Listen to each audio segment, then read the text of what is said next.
పైసామే పరమాత్మ హై అంటారు వీళ్ళు. లోకం ఎందులో పైసామే అంటే డబ్బులోనే దేవుడు ఉన్నాడు అని. అది పచ్చి అబద్ధం. పైసామే పరమాత్మ నై. డబ్బు వేరు, దేవుడు వేరు.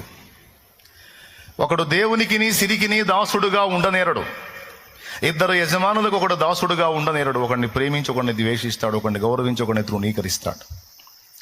మీరు దేవునికిని సిరికిని దాసులుగా ఉండనేరడు అంటే దేవుడు వేరు, సిరి వేరు అని కదా.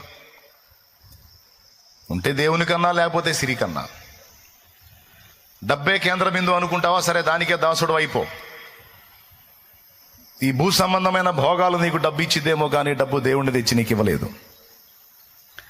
కానీ దేవుడు ఒక్కడు చాలు నాకని దేవునికి కనెక్ట్ అయ్యావా? దేవుడు నీకు రెండు ఇవ్వగలడు. ఒకటి, నువ్వు అనుకుంటున్నటువంటి ఏ ధనం, ఏది నీకు అవసరత ఉందో దాని అంతటిని తీసుకొచ్చి నీ కాళ్ళ దగ్గర పెట్టగలడు. అంతేకాదు, నువ్వు వెతుకుతున్న విశ్రాంతిని, మనశ్శాంతిని, ప్రశాంతతను, ఆదరణను, ఆనందాన్ని ఆయన ఇవ్వగలడు.